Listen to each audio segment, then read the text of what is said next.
કઈ મૂકી કોણે મૂકી અમે મૂકી તમે હતા ફૂલ મૂકેલ તો આવે તમારે નીકળવું નથી હા નીકળો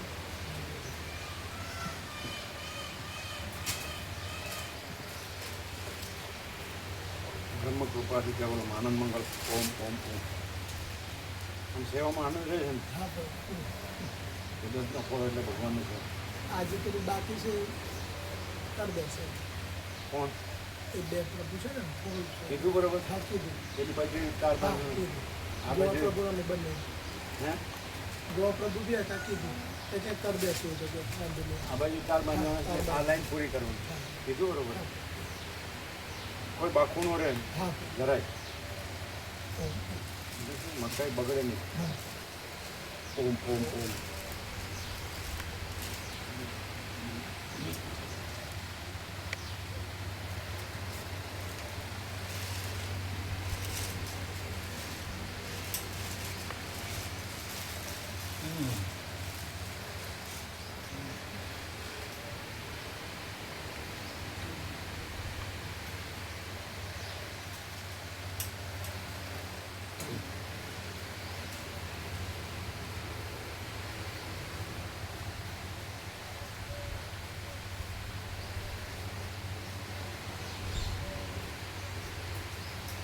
થોડું ટોકર ભરીને મૂકીને પહેલેથી છેલ્લે સુધી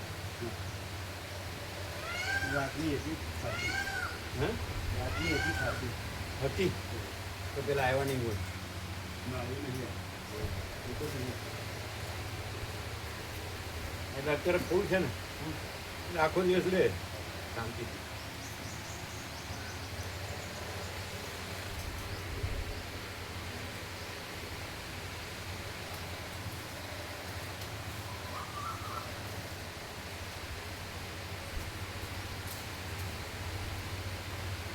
તો સાંજે લીધી નહીં હોય એવું હશે બીજી બધીને નથી થોડી હતી એટલે લીધી તો ખરી એટલે એમાં પછી કોવાય એવું નહીં કરવાનું વાપરે એ રીતે કરવાનું આપવાની ફૂલ પણ પછી કોવાય એવું પડી રહીને કોવાય વરસાદ મેઘરાજ એવું નહીં કરવાનું વાપરે એવી રીતે મૂકવાની બરાબર ને ઓછી નહીં મૂકવાની પણ પછી બગડે નહીં હોવાય નહીં સદુપયોગ છે રાત્રે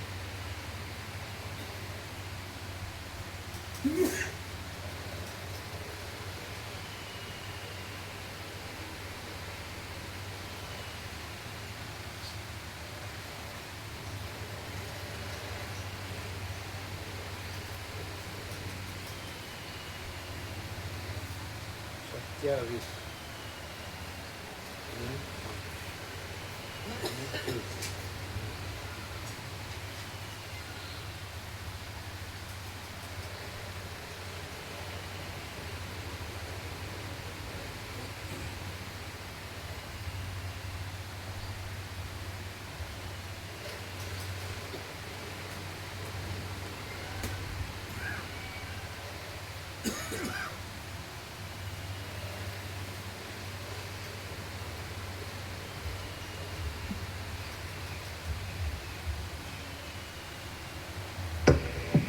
ઓમ બરાબર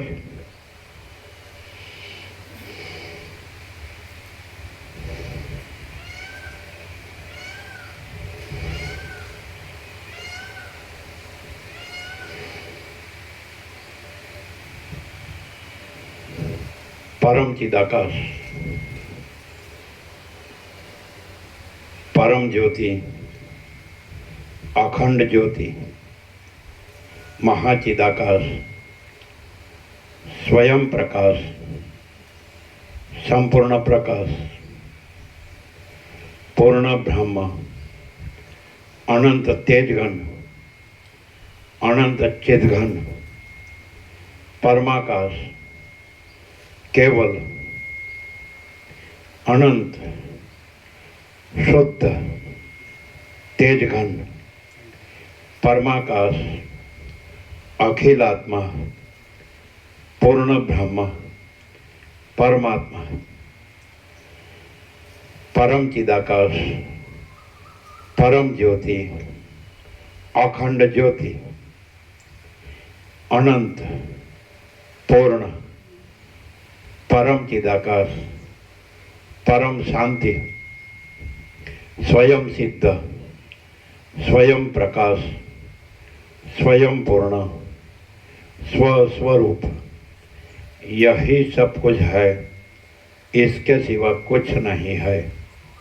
शून्यभास, अनंत कोटि, महाकल्पो है ही नहीं।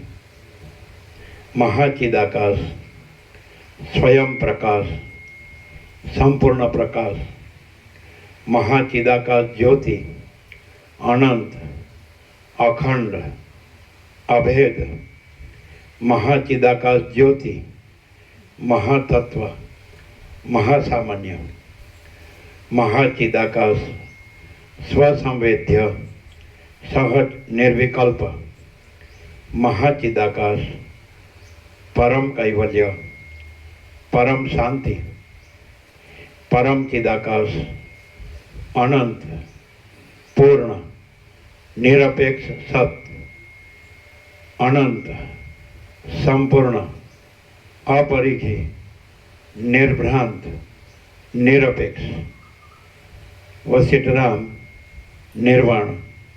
राउंड 39मो राउंड।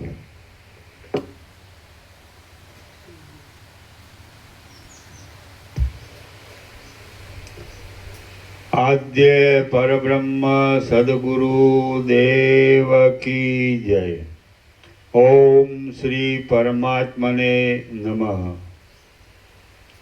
सद्ग्रंथों शिरोमणि श्री योगवासिष्ठ महारामायण निर्वाण प्रकरण उत्तरार्ध पेज नंबर 1176 1176 सर्ग 12 अविद्याना नाशनो उपाय।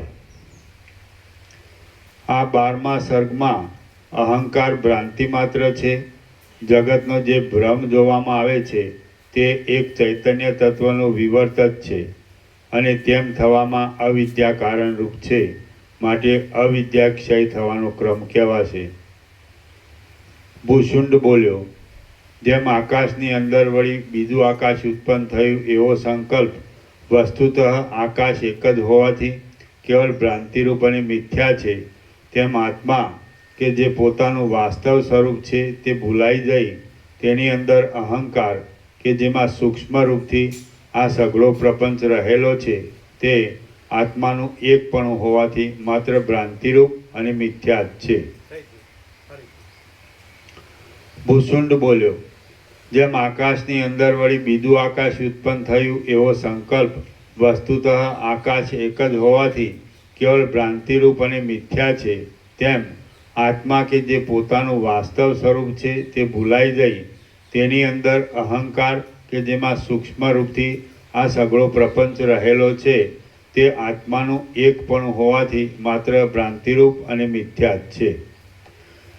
आकाशनी अंदर वળી बीजुं आकाश उत्पन्न थवुं ए संकल्पनो करनार हूँ कौंसमां अमुक पुरुष, ए संकल्पनो करनार हूँ जेम तेनाथी जुदो छूं तेम मन वाणी वडे अगम्य होवाथी निर्देश न करी शकातो आत्मा के जे सदरूप छतां अविद्या वडे ढंकाई जवाथी केम जाणे जीव भावने पामी जई असदरूप बनी गयो होय तेम थई रहेल छे।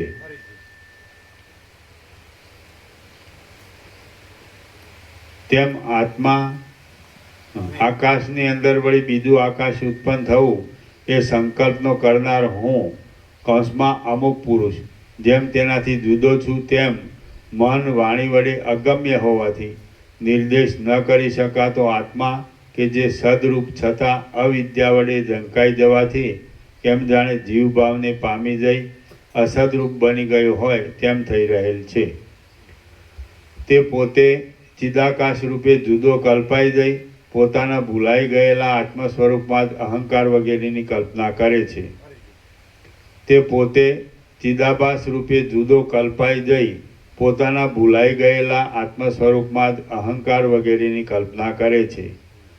જેમ આકાશને આકાશનું પોતાનું જ એક સ્વરૂપ રહેલું છે કે જે એક જ છે, તેમાં જે બીજું આકાશ ઉત્પન્ન થવાનો સંકલ્પ થવો એ તો માત્ર કલ્પના કરનાર પુરુષના સંકલ્પમાં જ રહેલો છે. એવી જ રીતે અવિદ્યાની ઉપાધિ વડે વીંટાયેલો ચૈતન્યરૂપ આત્મા જ જીવભાવને પામી જઈ પોતાના અવિદ્યારૂપી દેહમાં જ હું અમુક રૂપે દ્રષ્ટા છું અને અમુક દ્રશ્ય છે એવી કલ્પના કરી તે રૂપે ભાસે છે. માટે તાત્વિક દ્રષ્ટિએ જોતા અહંકાર પણ અજ્ઞાનથી જુદો નથી અને અહંકારથી જુદું જે કાંઈ આ પ્રપંચ રૂપે ભાસે છે તે પણ અજ્ઞાનથી જુદું નથી. સર્વ અજ્ઞાનરૂપ ભ્રાંતિ માત્ર જ છે. એટલે પછી એમ જ સિદ્ધ થાય છે કે સર્વ કલ્પનાઓના અધિષ્ઠાનરૂપ બ્રહ્મ ચૈતન્ય સત્ય છે અને તે એવું તો સૂક્ષ્મ છે કે જેની પાસે અતિ ઝીણામાં ઝીણું આકાશ પણ સ્થૂલ જ છે. એ પરમ સૂક્ષ્મ તત્વમાં જેમ એક અણુમાં મહામેરુની કલ્પના કરવામાં આવે તે પ્રમાણે આ આકાશ આદિ સૃષ્ટિની કલ્પના કરવામાં આવી છે. આકાશથી પણ અતિ સૂક્ષ્મ અને અનાદિ અવિદ્યા કે જેને લીધે સઘળું દ્રશ્ય વિવર્ત રૂપે જોવામાં આવે છે તે પણ એ પરમ તત્વની પાસે સ્થૂલ જ છે. એ પરમ સૂક્ષ્મ ચૈતન્ય પોતાની અંદર જેવા જેવા સ્વભાવની ભાવના કરી તે આ સૃષ્ટિને આકારે થઈ રહેલ છે. જેમ ચક્રી આદિનું કુંડાળું જળ કે જે પોતે પ્રવાહ રૂપે છે તેનો જ એક જાતનો ફેલાવો છે, તે પ્રમાણે અંદર અહંકાર આદિ અને બહાર આકાશ આદિ આ સર્વ જગત આત્મ ચૈતન્યના જ વિવર્તરૂપ ફેલાઈ રહેલું છે. જળ કે જે પોતે પ્રવાહ રૂપે છે તેની જો ચક્રી આદિ કાંઈ ન થતું હોય તો તે પોતાના શાંત સ્વરૂપમાં જ રહે છે.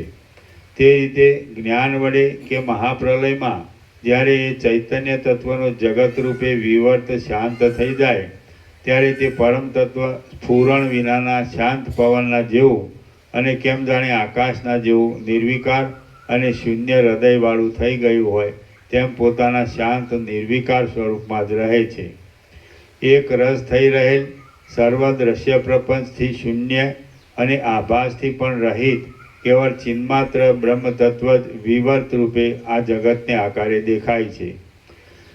તે વિના આ જગતનું અને તેની અંદર પ્રસરી રહેલા અનેક કાર્યોનું બીજું કાંઈ પારમાર્થિક રૂપ ઘટી શકતું નથી તથા તેમાં દેશ કાળ આદિની કલ્પના પણ ઘટતી નથી. જેમ માયા સ્વપ્ન આદિમાં ભ્રાંતિ વડે થોડા કાળમાં ઘણો કાળ ગયો લાગે છે, જેમ ભ્રાંતિથી આકાશની અંદર નીલ પિત્ત આદિ અનેક વર્ણો અને ગંધર્વનગર વગેરે દેખાય છે, જેમ વહાણમાં બેઠેલા પુરુષને ભ્રાંતિથી કાંઠાના ઝાડ પણ ચાલતા દેખાય છે, જેમ મરુભૂમિમાં ભ્રાંતિથી ઝાંઝવાના જળ દેખાય છે અને જળની અંદર જેમ ભ્રાંતિથી ચંદ્રમાનું પ્રતિબિંબ ચાલતું હોય તેવું લાગે છે, જેમ નિદ્રાની અંદર સ્વપ્ન આવતા તેમાં અનેક તરેના આકારો મિથ્યા રીતે જ દેખાય છે અને જાગ્રત અવસ્થામાં પણ મનના કૌંસમાં કલ્પિત રાજ્યો વગેરે સ્વપ્નની પેઠે માત્ર ભ્રાંતિથી જ કેમ જાણે પાસે મૂર્તિમાન ખડા થઈને આવી ઊભા હોય તેમ મન વડે અનુભવાયેલ છે.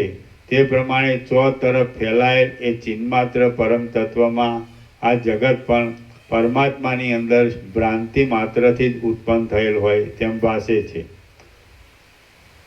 શુદ્ધ ચૈતન્ય તત્વ કે જે આકાશ કરતાં પણ અતિ સ્વચ્છ અને નિર્વિકાર છે અને હંમેશા ક્ષોભ કૌંસમાં ચંચળતા આદિ સર્વ વિકાર માત્રથી રહિત છે, તેનું જગત રૂપે ફેલાઈ જવું અને પાછું સંકોચાઈ જવું એ બંને સંભવતા જ નથી. સુખ દુઃખને ભોગવવા પણ તથા દેહ વગેરેમાં અહંકાર થવો ઇત્યાદિ જે વિકારો દેખાય છે તેનો સંબંધ માત્ર ચિદાભાસ સાથે જ છે. બાકી કુટસ્થ ચૈતન્ય કે જે સર્વ વિકારથી રહિત છે તેમાં સુખ દુઃખ ભોગવવાપણું ઇત્યાદિ તથા દેહ વગેરેમાં અહંકાર થવો એ આદિ કશો જ વિકાર છે જ નહીં. એ નિર્વિકાર પરમ તત્વ કે જે ખરી રીતે એક જ છે તે જળમાં જેમ સ્વાભાવિક રીતે પ્રવાહ રહેલ છે તેમ પોતાના શુદ્ધ સ્વરૂપમાં જ રહેલ છે.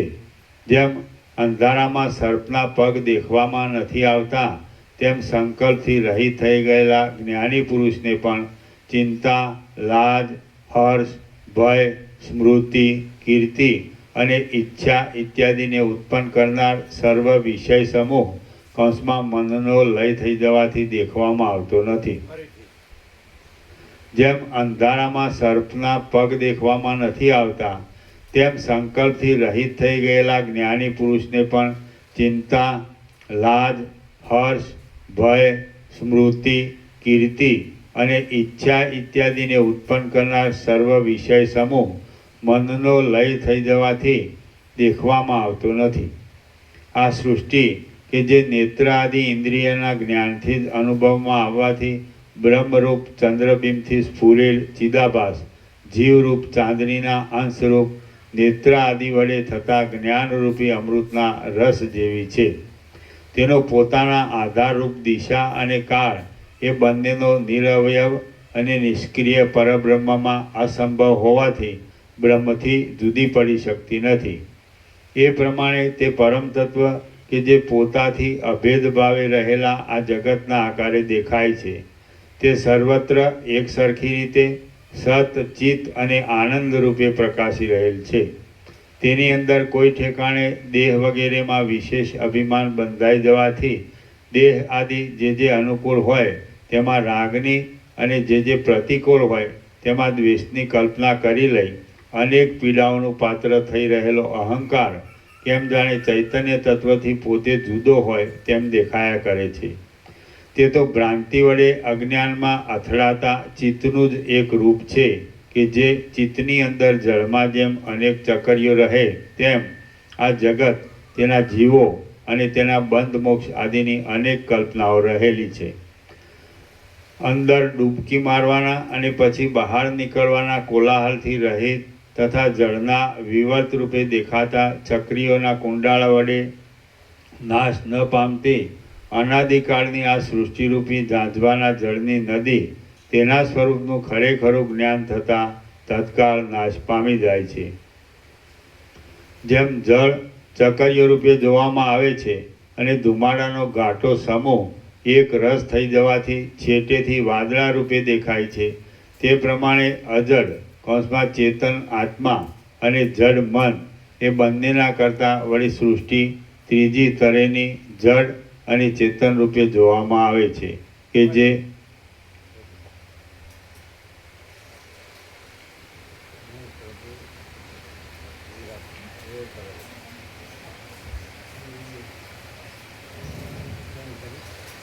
બસ નંબર 2 માં આમ જા કૃષ્ણમાં તો જાણતા. અને પાટણ પુરાવા લાઈન મળી જાય રાજ્યમાં અને જાણતા તો પાટણ આ બે પેજ જ કર્યા નહીં. રોડ બે જ મૂકાવે રોડ બે તો પૂછો બીજા પેલા બે જ આપ્યા. બીજા બરાબર જ બીજા બરાબર લ્યો એને આપી દો.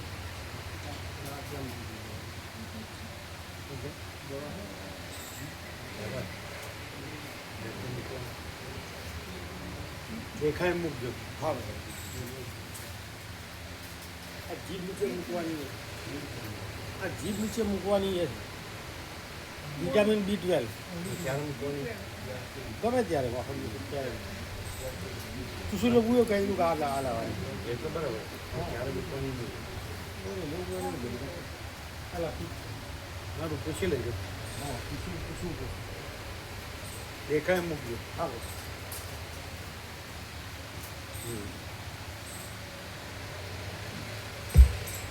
એને પેલા આવી ગયા હો બે.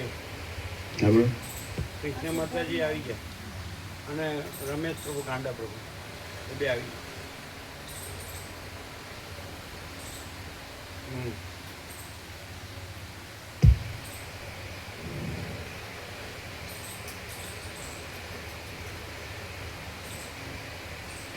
જેમ જળ ચકરીઓ રૂપે જોવામાં આવે છે અને ધુમાડાનો ઘાટો સમૂહ એક રસ થઈ જવાથી છેટેથી વાદળા રૂપે દેખાય છે, તે પ્રમાણે અજડ કૌંસમાં ચેતન આત્મા અને જડ મન એ બંનેના કરતાં વળી સૃષ્ટિ ત્રીજી તરહની જડ અને ચેતન રૂપે જોવામાં આવે છે કે જે જડ રૂપ છે અને સત્યતા રૂપે સ્ફુરી આવવાથી એ અંશમાં અજડ ચેતન પણ કહી શકાય છે.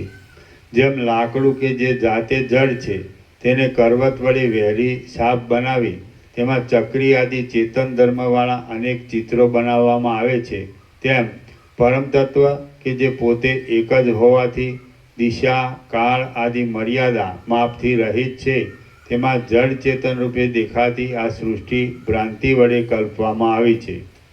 પોતાના સ્વરૂપથી મિથ્યાપણાને લીધે કોમળ દેખાતા છતાં અધિષ્ઠાન સત્તાથી પથ્થરની પેઠે અતિ દ્રઢતાવાળા તથા સ્ફટિકની શિલાની અંદર પ્રતિબિંબવાળા થયેલા કેળના થાંભલામાં અને અધિષ્ઠાન ચૈતન્યમાં રહેલી આ સૃષ્ટિમાં સંકલ્પ વડે કલ્પી કાઢેલી પાંદડાની વિલક્ષણતા વિના કશું વિલક્ષણપણું જણાતું નથી. હજારો ખડીઓના, હજારો મસ્તકોના, હજારો આંખોના, હજારો હાથોના અને હજારો મુખોના હાવભાવને બતાવનારા આકારો અને ચેષ્ટાઓવાળા અનેક પર્વતોને જરાયુજ, અંડજ, ઉદ્ભિજ અને સ્વેદજ એ આદિ અનેક પ્રાણીઓના શરીરોને, દિશાઓને, દેશોને અને નદીઓને એક પ્રાદેશ માત્ર એટલે અંગૂઠો અને તેની પાસેની આંગળી એ બંને વચ્ચેનો ભાગ તે પ્રાદેશ કહેવાય છે. મામા પ્રમાણે પેજ નંબર કયો? પેજ નંબર 1178 એમાં ક્યાં આગળ છે? એ એના પેના અડધા ભાગમાં ઉપર 1178 નો અડધો ભાગ પૂરો થયો. નીચેના ભાગમાં છેક નીચેનું આવ્યું, નીચે 1178 નીચે નીચે હા આવ્યું. 1178 અને એ પેજના નીચેના આવ્યું.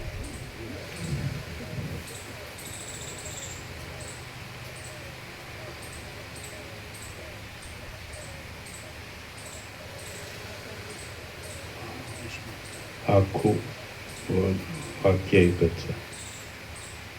હજારો ખડીઓના, હજારો મસ્તકોના, હજારો આંખોના, હજારો હાથોના અને હજારો મુખોના હાવભાવને બતાવનારા આકારો અને ચેષ્ટાઓવાળા અનેક પર્વતોને જરાયુજ, અંડજ, ઉદ્ભિજ અને સ્વેદજ એ આદિ અનેક પ્રાણીઓના શરીરોને, દિશાઓને, દેશોને અને નદીઓને એક પ્રાદેશ માત્ર જેટલા જ ભાગમાં ધારણ કરી રહેલ અંદર શૂન્યતાવાળું અને નિરવય, નિસ્સાર, અનેક તરહના રોગો, કામો અને રંગો વડે રંગાયેલ વિરાગ, વૈરાગ્ય અને જુદા રંગવાળું રંગ મટાડનારું દ્રવ્ય તે વડે થનારી શુદ્ધિથી જતું રહેનારું દેવો, દૈત્યો, ગંધર્વો, વિદ્યાધરો અને મોટા નાગોવાળા જળ સ્વરૂપવાળા પવન કૌંસમાં સૂત્રાત્મા અને વાયુ તે પવન વડે ચલાયમાન સર્વનાથી ઉત્કૃષ્ટ ચેતન તત્વે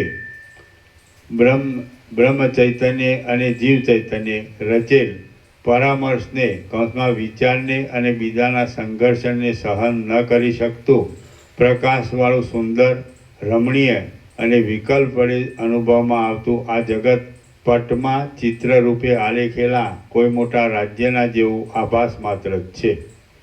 વિકલ્પ વૃત્તિવાળું અને સંકલ્પ રૂપે ઉદય પામતું મન કે જેનું સ્વરૂપ સાવ મિથ્યા અને ભ્રાંતિરૂપ છે તેની અંદર પ્રતિબિંબ રૂપે પડેલ ચિદાભાસ રૂપ ચૈતન્ય તત્વ જેમ જળની અંદર પડેલું તેલનું બિંદુ ચો તરફ પ્રસરી જાય તેમ વાસનાઓ રૂપી જાળોના સમૂહ વડે બંધાઈ જઈ સર્વ પ્રકારના સુખ દુઃખ આદિ તરંગો વડે વીંટાઈ રહી જેમ બને તેમ સ્ત્રી પુત્ર આદિમાં ફેલાઈ ગયેલા સ્નેહનો અનુભવ લેતા જળ અને તત્વદ્રષ્ટિએ જોતા મિથ્યા હોવાથી ઉત્પન્ન જ નહીં થયેલા ભ્રાંતિ વડે માત્ર દેખાતા શબ્દ, સ્પર્શ આદિ વિષયોનો અનુભવ લેવો એ આદિ અનેક રૂપે એ તત્વ જ પ્રસરી રહેલ છે. એ પ્રમાણે તે આદિ ચૈતન્ય હું અમુક દેહ આદિરૂપ છું એવા વિકલ્પો વડે બહિર્મુખ થઈ કેમ જાણે જીવભાવને પ્રાપ્ત થઈ ગયેલ હોય તેમ ભાસે છે, પરંતુ ખરી રીતે જેમ જળ અને પાણી એ બંને જળના પર્યાય શબ્દ હોવાથી એ બંનેના અર્થમાં કશું જુદાપણું નથી, તે પ્રમાણે જીવાત્મા અને પરમાત્મા એ બંનેનો ઉપાધિનો ત્યાગ કરી દેતા એક ચેતન તત્વમાં જ વિરામ થતો હોવાથી પર્યાય શબ્દની પેઠે તે બંનેનો પરિણામે એક જ અર્થ હોવાને લીધે જીવ ચૈતન્ય પરમાત્માથી જુદું પડી શકતું નથી. પાણી અને જળ, જળ અને પાણી. પરંતુ ખરી રીતે જેમ જળ અને પાણી એ બંને જળના પર્યાય શબ્દ હોવાથી એ બંનેના અર્થમાં કશું જુદાપણું નથી, તે પ્રમાણે જીવાત્મા અને પરમાત્મા એ બંનેનો ઉપાધિનો ત્યાગ કરી દેતા એક ચેતન તત્વમાં જ વિરામ થતો હોવાથી પર્યાય શબ્દની પેઠે તે બંનેનો પરિણામે એક જ અર્થ હોવાને લીધે જીવ ચૈતન્ય પરમાત્માથી જુદું પડી શકતું નથી. પોતાનો આત્મા કે જે ચૈતન્ય રૂપ છે અને સૂર્યદેવની પેઠે આપોઆપ પ્રકાશવાળો છે, તે જ અહંકાર રૂપ બની જઈ પોતાના વ્યાપક સ્વરૂપમાં ભોગ્ય રૂપે આ સૃષ્ટિને કલ્પી લે છે. એટલે આ સૃષ્ટિ કે તેનો રચનાર એ બંને ચૈતન્ય આત્માથી જુદા નથી. જળ કે જે પોતે સ્વાભાવિક રીતે પ્રવાહી છે, તે પોતાની સત્તા કે જે તરંગ આદિ રૂપે ગતિવાળી છે, તેમાં ગતિથી રહિત પોતાના ખરા સ્વરૂપમાં તે પોતે રહેલ છે. તેવી રીતે આત્મા કે જે પોતે શુદ્ધ ચૈતન્ય અને નિર્વિકાર છે, તે આકાશ આદિ પ્રપંચની રચનામાં કારણરૂપ ભાસે છે, પરંતુ તેમાં એ રહેલ છે એમ પણ નથી, તથા આકાશ આદિ પ્રપંચના કર્તારૂપ પણ નથી, અને એ આકાશ આદિ પ્રપંચને પોતે જુદો રહી જાણનારો છે એમ પણ નથી. એ સર્વ તો વિકલ્પ માત્ર છે, બાકી એ આત્મા તો પોતાના વાસ્તવ સ્વરૂપમાં જ રહેલ છે. પ્રથમ વ્યવહારિક દશામાં રહી અધ્યારૂપ દ્રષ્ટિથી દેશકાળ આદિની રચનાનો અંગીકાર કરી લઈ ચેતન તત્વની આકાશ આદિ પ્રપંચ રૂપે દેખાવાની વાત અમે કહીએ છીએ. તેથી તેમાં જળ તરંગના દ્રષ્ટાંતનું સમાનપણું જરા પણ છેટે જતું નથી, પણ બરાબર ઘટતું આવે છે. જેમ જળના તરંગ આદિ રૂપે થવામાં અમુક દેશકાળ હોય છે, તેમ એ આત્મતત્વના પણ જગત આદિરૂપ વિવર્ત થવામાં અમુક દેશકાળની કલ્પના કરવામાં આવે છે. એટલે દ્રાષ્ટાંતિક કૌંસમાં સિદ્ધાંત એટલે દ્રાષ્ટાંતિકની બરાબર સંગતિ મળે છે. મન, અહંકાર અને બુદ્ધિ આદિ જે કાંઈ વિકલ્પ રૂપે સ્ફુરે છે, તે સર્વને તમે અવિદ્યારૂપ જ છે એમ સમજો, અને તે પુરુષ પ્રયત્ન વડે તરત નાશ પામી જાય છે.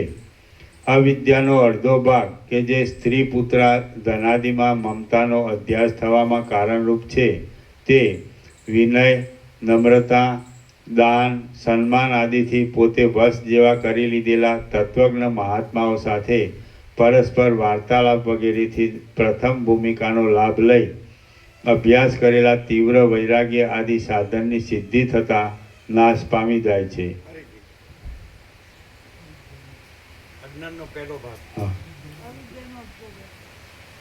મન, અહંકાર અને બુદ્ધિ આદિ જે કાંઈ વિકલ્પ રૂપે સ્ફુરે છે, તે સર્વને તમે અવિદ્યારૂપ જ છે એમ સમજો, અને તે પુરુષ પ્રયત્ન વડે તરત નાશ પામી જાય છે. અવિદ્યાનો અડધો ભાગ કે જે સ્ત્રી પુત્ર ધનાદિમાં મમતાનો અધ્યાસ થવામાં કારણરૂપ છે, તે વિનય, નમ્રતા, દાન, સન્માન આદિથી પોતે વશ જેવા કરી લીધેલા તત્વજ્ઞ મહાત્માઓ સાથે પરસ્પર વાર્તાલાપ વગેરેથી જ પ્રથમ ભૂમિકાનો લાભ લઈ અભ્યાસ કરેલા તીવ્ર વૈરાગ્ય આદિ સાધનની સિદ્ધિ થતાં નાશ પામી જાય છે. અને એ અવિદ્યાનો ભાગ કે જે બિલકુલ ન સમજવું, ઉલટું સમજવું ઇત્યાદિ રૂપે દેહાદિકમાં અહંતા રૂપે રહેલ છે, તથા અવિદ્યાની વિક્ષેપ શક્તિ રૂપે કહેવાય છે, તે શાસ્ત્ર વિચારથી શ્રવણ મનન આદિ થતાં નાશ પામી જાય છે.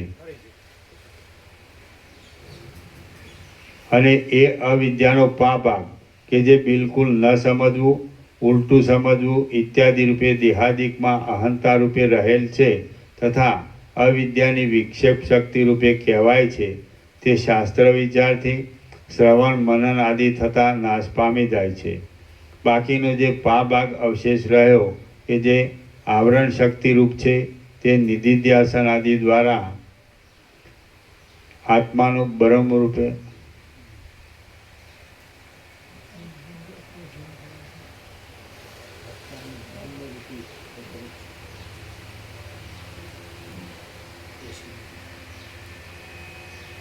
બાકીનો જે પા ભાગ અવશેષ રહ્યો કે જે આવરણ શક્તિ રૂપ છે તે નિધિધ્યાસન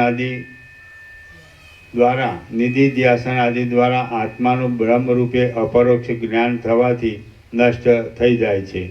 એ રીતે એક પછી એક ભૂમિકાના અભ્યાસની સાથે ક્રમે કરી અથવા સાથે એકી વખતે જ અવિદ્યાના ચારેય ભાગનો ઉપર જણાવ્યા પ્રમાણે ક્ષય કરી દેવામાં આવે એટલે પછી જે અવશેષ રહ્યું તે નામરૂપથી રહિત સદરૂપ આત્મતત્વ જ છે કે જે પુરુષાર્થ રૂપ છે. રામ બોલ્યા, મહાત્માઓ સાથે પરસ્પર વાર્તાલાપ કર્યાથી શી રીતે અવિદ્યાનો અડધો ભાગ નષ્ટ થઈ જાય છે અને પા ભાગ શી રીતે શાસ્ત્ર વિચારથી શ્રવણ મનન આદિ દ્વારા નાશ પામી જાય છે તથા બાકી રહેલો ચોથો ભાગ આત્માનું અપરોક્ષ જ્ઞાન થયેથી શી રીતે નાશને પ્રાપ્ત થાય છે તે કહો. વળી હે મહારાજ, આપ જે કહો છો કે બધા ભાગોનો ભેગો પણ ક્ષય થઈ શકે અને ક્રમે કરીને પણ ક્ષય થાય એ વિશે આપ શું કહો છો? તેમજ જે બાકી રહે તે નામરૂપથી રહિત અને સત્તારૂપ જ રહે છે એમ જે આપે કહ્યું તેમાં સત્તારૂપ શું કહેવાય અને અસત્તારૂપ શું કહેવાય એ સર્વ આપ મને કહો. વશિષ્ઠ બોલ્યા, જે પુરુષ પોતે વિરક્ત હોય, સંસાર તરી જવાની ઈચ્છા રાખતો હોય અને આત્મવેદતા હોય તેવા સજ્જન પુરુષની સાથે અને બીજા પણ મુમુક્ષુ સાથે આ સંસાર સંબંધી વિચાર કરવો. વશિષ્ઠ બોલ્યા, જે પુરુષ પોતે વિરક્ત હોય, સંસાર તરી જવાની ઈચ્છા રાખતો હોય અને આત્મવેદતા હોય તેવા સજ્જન પુરુષની સાથે અને બીજા પણ મુમુક્ષુ સાથે આ સંસાર સંબંધી વિચાર કરવો. ડાયા વિવેકી મનુષ્ય જ્યાં ત્યાંથી શોધ કરી વૈરાગ્ય આદિ સાધનવાળા અને મત્સર આદિ દોષોથી રહિત થઈ આત્માના ખરા સ્વરૂપને અપરોક્ષ રીતે અનુભવનારા કોઈ સજ્જન પુરુષનું યત્ન વડે આરાધન કરવું. ડાયા વિવેકી મનુષ્ય જ્યાં ત્યાંથી શોધ કરી વૈરાગ્ય આદિ સાધનવાળા અને મત્સર આદિ દોષોથી રહિત થઈ આત્માના ખરા સ્વરૂપને અપરોક્ષ રીતે અનુભવનારા કોઈ સજ્જન પુરુષનું યત્ન વડે આરાધન કરવું. જાણવાનું સર્વ જેણે જાણી લીધું છે એવા તત્વવેત્તાઓમાં શ્રેષ્ઠ હે રામચંદ્રજી, મહાત્મા પુરુષનો સમાગમ થતાં જ તે સર્વ ભૂમિકાના મૂળ રૂપ હોવાથી સર્વના કરતાં મુખ્ય અને વૈરાગ્ય આદિ ચાર સાધનરૂપી સંપત્તિને લીધે સર્વથી શ્રેષ્ઠ એવી પ્રથમ ભૂમિકામાં સ્થિતિ થવારૂપી ઉત્તમ દશાનો ઉદય થવાને લીધે અવિદ્યાના અડધા ભાગનો તો તમે નાશ થયેલો સમજો. હે રામચંદ્રજી, મહાત્મા પુરુષનો સમાગમ થતાં જ તે સર્વ ભૂમિકાના મૂળ રૂપ હોવાથી સર્વના કરતાં મુખ્ય અને વૈરાગ્ય આદિ ચાર સાધનરૂપી સંપત્તિને લીધે સર્વથી શ્રેષ્ઠ એવી પ્રથમ ભૂમિકામાં સ્થિતિ થવારૂપી ઉત્તમ દશાનો ઉદય થવાને લીધે અવિદ્યાના અડધા ભાગનો તો તમે નાશ થયેલો સમજો. અવિદ્યાનો અડધો ભાગ મહાત્માઓના સમાગમથી ક્ષીણ થઈ જાય છે. પા ભાગ શાસ્ત્ર વિચારથી શ્રવણ મનન આદિ દ્વારા નાશ પામી જાય છે અને બાકીનો પા ભાગ નિધિધ્યાસન આદિ દ્વારા પોતાના પુરુષ પ્રયત્ન વડે નાશ કરવાનો છે. ફક્ત મોક્ષની તીવ્ર ઈચ્છારૂપી એક જ અભિલાષા ઉત્પન્ન થાય તો તે પુરુષને વૈરાગ્ય આદિ સાધન સંપત્તિ દ્વારા ભોગોથી અને તેને મેળવવાના સાધનોથી રોકે છે અને મોક્ષની ઈચ્છા સિવાય બીજી બધી ઈચ્છાઓ દૂર થતાં પોતાના પુરુષાર્થથી અવિદ્યાનો ચોથો ભાગ ક્ષય પામી જાય છે. ફક્ત મોક્ષની તીવ્ર ઈચ્છારૂપી એક જ અભિલાષા ઉત્પન્ન થાય તો તે પુરુષને વૈરાગ્ય આદિ સાધન સંપત્તિ દ્વારા ભોગોથી અને તેને મેળવવાના સાધનોથી રોકે છે અને મોક્ષની ઈચ્છા સિવાય બીજી બધી ઈચ્છાઓ દૂર થતાં પોતાના પુરુષાર્થથી અવિદ્યાનો ચોથો ભાગ ક્ષય પામી જાય છે. મહાત્માઓના સમાગમથી, શાસ્ત્ર વિચાર વડે, શ્રવણ મનનાદિ દ્વારા અને પોતાના યત્નથી એ અવિદ્યારૂપી મેલનો ક્ષય થઈ જાય છે. એ દરેક ક્રમથી મળે તો ક્રમથી તેનો નાશ થાય છે અને એ સર્વ એક જ વખતે પ્રાપ્ત થઈ જાય છે. એવો યોગ આવી બને તો તેવે વખતે નષ્ટ થઈ જાય છે. અવિદ્યાનો ક્ષય થઈ જતાં સર્વ નિષેધના અવધિરૂપ જે તત્વ અવશેષ રહે તે દ્રશ્ય વર્ગમાંનું કાંઈ જ નથી અને જો કાંઈક છે એમ કહીએ તો અનિર્વચનીય જેવું કાંઈક છે. એ જ પરમ તત્વરૂપ છે. તે નામરૂપથી રહિત છે, આરોપિત દ્રષ્ટિથી અસદરૂપ મિથ્યા છે અને અધિષ્ઠાન દ્રષ્ટિથી સત્ય છે. હે રામચંદ્રજી, એ અવશેષ રહેલ વસ્તુ બ્રહ્મ જ છે કે જે જરા મરણ આદિ વિકારથી રહિત છે, અનંત છે, એક છે અને આનંદ વડે ઘટ ભરપૂર છે. તેમાં જે કાંઈ જીવજગત આદિ સંકલ્પ રૂપે સ્ફુરી આવે છે તે તો સાવ મિથ્યા જ છે અને ભ્રાંતિ વડે જ માત્ર ભાસે છે એમ સમજી રહી પ્રમાતા, પ્રમાણ અને પ્રમેયરૂપી ત્રિપુટીના મોહને દૂર કરી બ્રહ્મરૂપ થઈ રહી સર્વવ્યાપી આત્મ સ્વરૂપ વડે વિહાર કરતા તમે શોકથી રહિત અને કેવળ આનંદ મૂર્તિ થઈને રહો. શ્રી યોગ વાસિષ્ઠ મહારામાયણમાં નિર્વાણ પ્રકરણના ઉત્તરાર્ધનો સંકલ્પ સર્ગ પ્રતિપત્તિ નામનો સર્ગ 12મો સમાપ્ત. સર્ગ 13મો ત્રશ્રેણુમાં ઇન્દ્રે કરેલી રાજ્ય કલ્પના. આ 13મા સર્ગમાં માયાનું જે કાર્ય છે તેમાં દેશ આદિની અપેક્ષા રહેતી નથી એ કહેવાશે અને તે સંબંધમાં ઇન્દ્રે ત્રશ્રેણુની અંદર રાજ્યની કલ્પના કરી એ વાત વિસ્તારથી જણાવવામાં આવશે.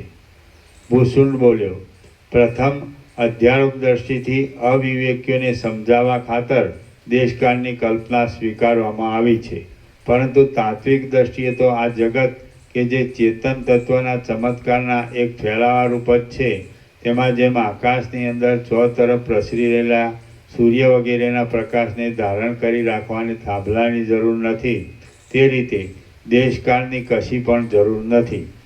આ 3 લોક ફક્ત મનના સંકલ્પ માત્ર રૂપ જ છે અને વાયુની અંદર ફેલાઈ રહેલા સુગંધના કરતાં તથા સૂર્યના પ્રકાશના કરતાં પણ અતિ સૂક્ષ્મ, શાંત, હલકા અને સ્વચ્છ જ છે. હે સુશીલ વિદ્યાધર, આ જગતરૂપ અણુ કે જે ચેતન તત્વના એક ચમત્કાર માત્ર જ છે, તેની પાસે વાયુના ફેલાઈ રહેલ સુગંધ અને ચોતરફ પ્રસરી રહેલો સૂર્યનો પ્રકાશ એ પણ બીજાઓના આંખ, નાક વગેરે દ્વારા અનુભવવામાં આવવાને લીધે મેરુના જેવા મહાસ્થૂળ લાગે છે. જેમ મનના કલ્પેલા પદાર્થ કે જે મનોમય હોવાથી મનરૂપ જ છે, તેને તે મન જ સાક્ષી ચૈતન્યની સત્તા વડે જાણે છે, તથા જેને સ્વપ્ન આવેલ હોય તે જ પુરુષ તે સ્વપ્નની વાતને દેખે છે.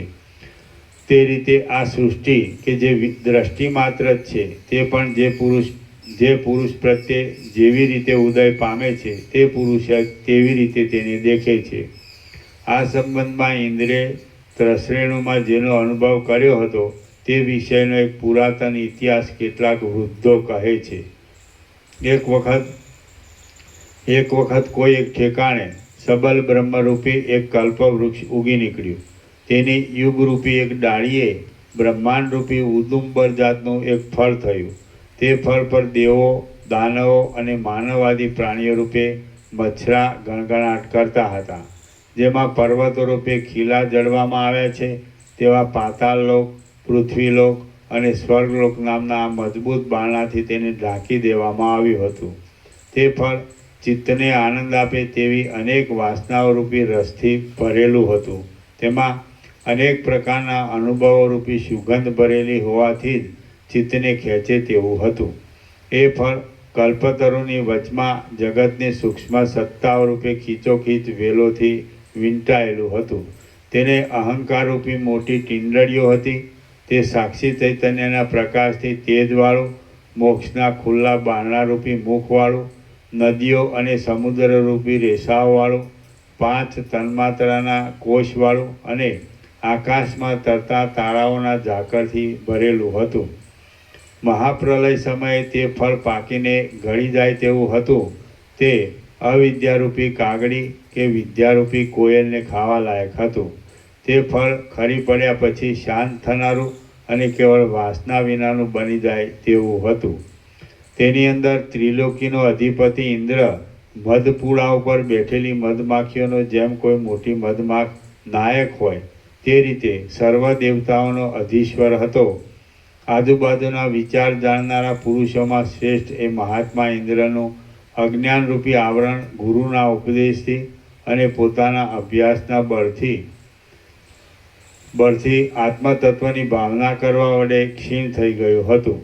પછી કોઈ એક દિવસે નારાયણ આદિ મહાપરાક્રમી દેવો દૈત્યોના ભય વડે ક્યાંય જતા રહ્યાથી તે ઇન્દ્રે શસ્ત્રોરૂપી જ્વાળામય અગ્નિને ધારણ કરનારા મહાજબરજસ્ત દૈત્યો સાથે પોતે એકલાએ જ યુદ્ધ કર્યું. પરંતુ મહાબળવાન દૈત્યોએ તેનો આખરે પરાજય કર્યો. તેથી ચોતરફ ધ્યાન રાખી તે જ સમયે તેણે પલાયન કર્યું. અતિ વેગથી 10 દિશાઓમાં તેણે દોડ કરી. પરંતુ સર્વ ઠેકાણે શત્રુઓ પહોંચી વળવાથી પાપી પુરુષને જેમ પરલોકમાંથી શાંતિનું ઠેકાણું ન મળે તે રીતે ઇન્દ્રને ક્યાંય પણ શાંતિનું ઠેકાણું મળ્યું નહીં. પછી દૈત્યો કે જે ઇન્દ્રના શત્રુઓ છે તેની જરાક નજરચૂક થતાં પોતાને છુપાઈ જવાની તક જોઈ ઇન્દ્રે દેહને આકારે થઈ રહેલા પોતાના સ્થૂળ આકારવાળા સંકલ્પને ભૂત સૂક્ષ્મમાં સમેટી લઈ પોતે અતિ સૂક્ષ્મ બની જઈ સૂર્યનારાયણના કિરણોના સમૂહોની અંદર રહેલા કોઈ એક ત્રસરેણુમાં કોઈ એક કમળકોષમાં જેમ ભમરો સંતાઈ બેસે તેમ પ્રવેશ કર્યો. એ ત્રસરેણુની અંદર તરત તેણે આરામ લીધો અને ઘણી લાંબી મુદત ગયા પછી તેનું ચિત્ત સ્વસ્થ થયું. સંગ્રામના પ્રસંગને ભૂલી જઈ પછી તે બીજે ક્યાંય બહાર ન નીકળતા ત્યાં ત્રસરેણુમાં શાંત થઈને રહ્યો. પછી એ ત્રસરેણુમાં ઇન્દ્રે એક ક્ષણ માત્રમાં ઘરની કલ્પના કરી તેનો અનુભવ કર્યો અને તે ઘરમાં પદ્માસનની કલ્પના કરી. પોતાના લોકમાં સિંહાસન ઉપર બેસી જેમ ક્રીડા કરાય તેમ એ પદ્માસન ઉપર ઇન્દ્ર ક્રીડા કરવા લાગ્યો.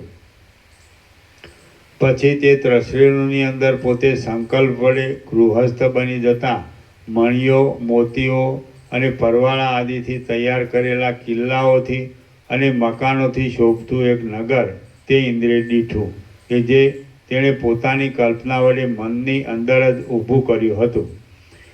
ઇન્દ્રે એ નગરની અંદર રહી પછી નાના પ્રકારના પર્વતો, ગામડાં, નહેરો, શહેરો અને જંગલો વડે શોભાયમાન એવા દેશને પોતાની કલ્પના દ્વારા દીઠો. પછી પર્વતો, સમુદ્રો, પૃથ્વી, નદીઓ, રાજાઓ અને તે દેશના સીમાડાઓ સહિત જગત તેવા દ્રઢ સંકલ્પને લીધે ઇન્દ્રના જોવામાં આવ્યું કે જે પોતાના સંકલ્પને લીધે મનોમય જ હતું.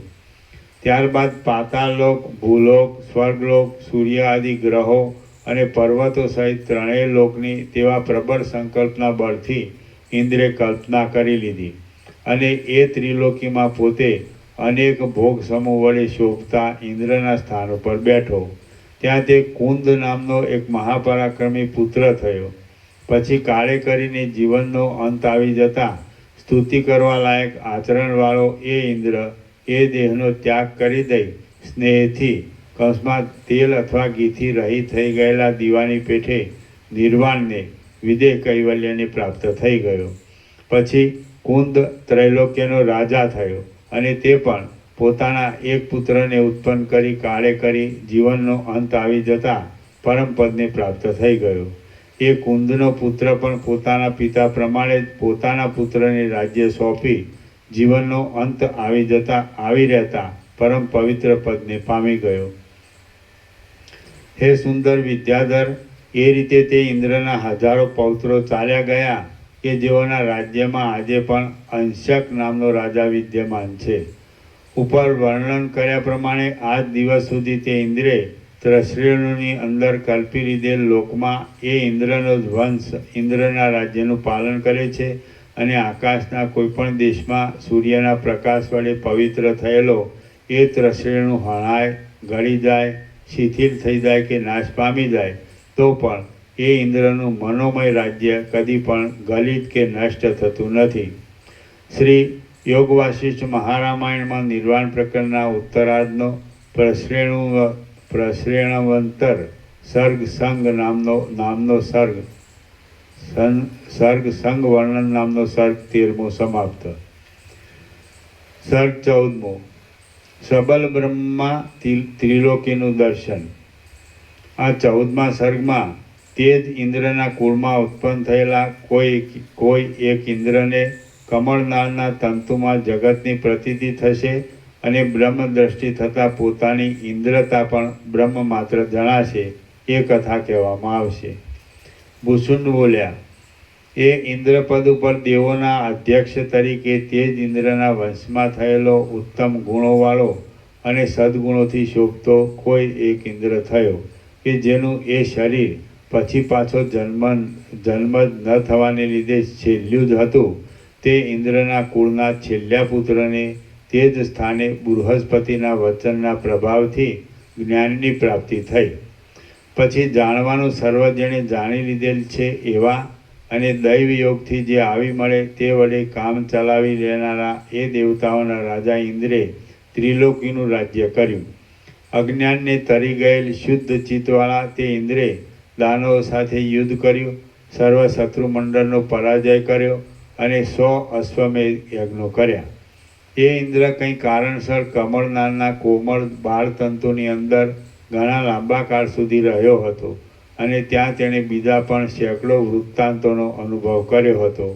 જ્ઞાનના બળ વડે દીપી નીકળનારા એ ઇન્દ્રને એક દિવસ એવી ઈચ્છા થઈ કે બ્રહ્મ તત્વ કે માયાનો સંબંધ થતાં સબલ બ્રહ્મ એવા નામથી ઓળખાય છે તેનું હું ધ્યાનસ્થ થઈ બરાબર અવલોકન કરું.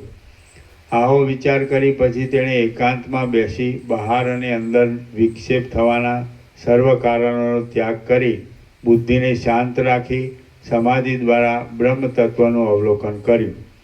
સર્વશક્તિવાળું, સર્વ વસ્તુઓ રૂપે રહેલું, સર્વવ્યાપી, સર્વશક્તિમાન હોવાથી સર્વદા સર્વ પ્રકારે સર્વરૂપ થઈ રહેનારું, સર્વત્ર સર્વ પદાર્થોમાં રહેલું, સર્વ તરફ હાથ પગ આદિ અવયવવાળું, ચારે તરફ આંખો, મસ્તકો અને મુખોને ધારણ કરનારું, ચોતરફ શ્રવેણેન્દ્રિયોવાળું, વ્યવહાર દ્રષ્ટિએ સર્વ ઇન્દ્રિયોના રૂપ આદિ પોતપોતાના વિષયોને ગ્રહણ કરવાની શક્તિરૂપી ગુણો વડે યુક્ત અને પરમાર્થ દ્રષ્ટિએ જોતા તે સર્વ ઇન્દ્રિયોના ગુણોથી રહિત, વ્યવહાર દ્રષ્ટિએ સર્વને ધારણ કરી રહેલું અને પરમાર્થ દ્રષ્ટિએ અસંગ, વ્યવહાર દ્રષ્ટિએ ગુણોને ભોગવનારું અને પરમાર્થ દ્રષ્ટિએ નિર્ગુણ, પ્રાણી માત્રની અંદર તથા બહાર ચરાચર રૂપે રહેલું, અતિ સૂક્ષ્મ હોવાથી વિશેષે કરી તરત ન જાણી શકાય તેવું, દૂર પણ રહેલું અને પાસે પણ રહેલું, સર્વત્ર અનેક સૂર્યચંદ્રોને ધારણ કરનારું, સર્વત્ર અનેક પૃથ્વીઓને ધારણ કરી રહેલું, સર્વત્ર અનેક પર્વતોને ધારણ કરનારું, તેમજ સર્વત્ર અનેક સમુદ્રને ધારણ કરી રહેલું, સર્વત્ર ઘણા સારવાળું, સર્વત્ર અનેક આકાશોને ધારણ કરી રહેલું, સર્વત્ર અનેક સંસારો, જન્મ મરણાદિ પ્રપંચોવાળું, સર્વત્ર અનેક જગતને ધારણ કરનારું, પરમાર્થ દ્રષ્ટિએ સર્વત્ર મોક્ષ સ્વરૂપે જ રહેલ અને સર્વત્ર ચૈતન્ય રૂપે રહેલ છે. સર્વત્ર ચારે તરફથી સર્વ પદાર્થો રૂપે દેખાતું અને વસ્તુતઃ સર્વથી રહિત એવું બ્રહ્મ તત્વ સમાધિ દ્વારા ઇન્દ્રના જોવામાં આવ્યું. ગઢામાં, કપડામાં, વડમાં, ખાડામાં, ગાડામાં, વાંદરામાં, તેજમાં, ઘરમાં, આકાશમાં, વૃક્ષમાં, પર્વતમાં, પવનમાં, જળમાં, અગ્નિમાં અને માત્ર પરમાણુના ઉપરના, નીચેના, મધ્યના વગેરે સૂક્ષ્મ ભાગમાં પણ ઇન્દ્રે ત્રણેય લોક દીઠા કે જેઓ નાના પ્રકારના આચારો અને વિચારોવાળા તથા વિવિધ પ્રકારના આવાગમન, કૌંસમાં સ્વર્ગ નર્ક આદિમાં જઈ પાછું ફરીને ત્યાંથી આવવું તે વાળા હતા. જેમ મરીની અંદર તીખાશ અને આકાશની અંદર શૂન્યપણું રહેલ છે, તેમ ચૈતન્યમય આત્મા કે જે જગત પ્રકટ કરવાના કાળ રૂપે પણ છે અને જગતનો લય કરવાના કાળ રૂપે પણ રહેલ છે, તેમાં આ ત્રણેય લોક રહેલા છે. ઉપર પ્રમાણે જીવભાવથી રહિત થઈ ગયેલી પોતાની શુદ્ધ બુદ્ધિ વડે દેખાતો એ ઇન્દ્ર તેના તેજ ક્રમથી પોતાના તેજ દેહ વડે તેવે જ પ્રકારે ધ્યાનસ્થ થઈને રહ્યો. ઘણા લાંબા કાળ સુધી ધ્યાન વડે સર્વને એક સબલ બ્રહ્મમાં દેખનારા ઉદાર બુદ્ધિવાળા મહાબુદ્ધિશાળી એ ઇન્દ્રના જોવામાં આ આપની સૃષ્ટિ પણ આવી અને પછી તેણે આ આપની સૃષ્ટિના ફરતા ફરતા પાતાળલોક, પૃથ્વીલોક આદિને ક્રમે કરી જોયા.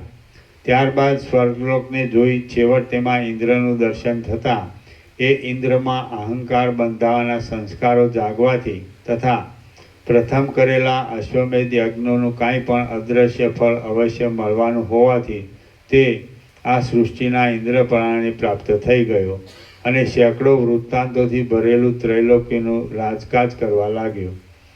હે વિદ્યાધરોના કુળના અધ્યક્ષ, ત્રશ્રેણુની અંદર રહેલા ઇન્દ્રના કુળમાં ઉત્પન્ન થયેલા એ કમળનાળના તંતુમાં રહેલ ઇન્દ્ર આ બ્રહ્માંડમાં પણ આ દિવસ સુધી ઇન્દ્રપદ ઉપર રહ્યો છે એમ તમે સમજો.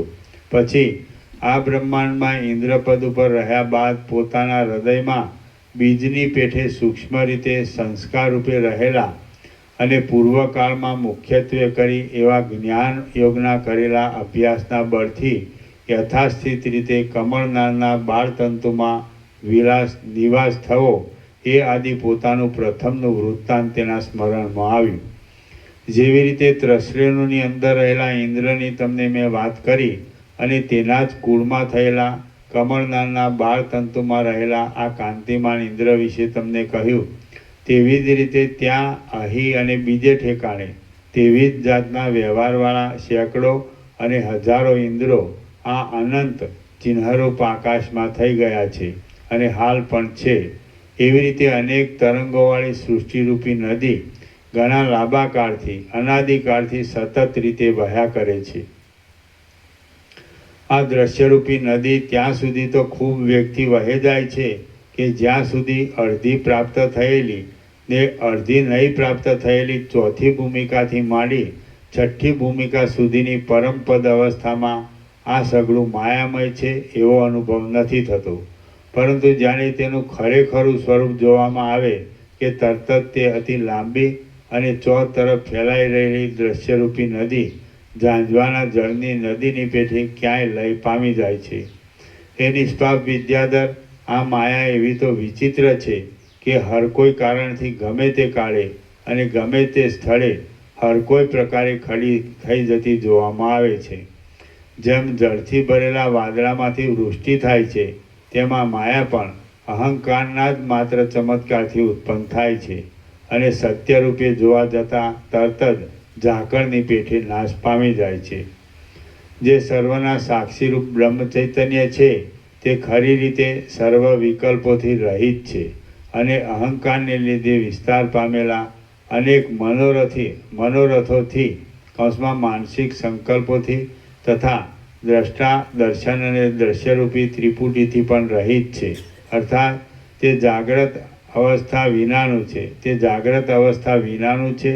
સ્વપ્નમાં વળી વાસનામય છતાં દેખાતા પદાર્થોમાંથી પણ રહિત છે અને સર્વ શૂન્યતા રૂપે સુષુપ્તિમાં જણાતા અજ્ઞાનથી પણ શૂન્ય જ છે.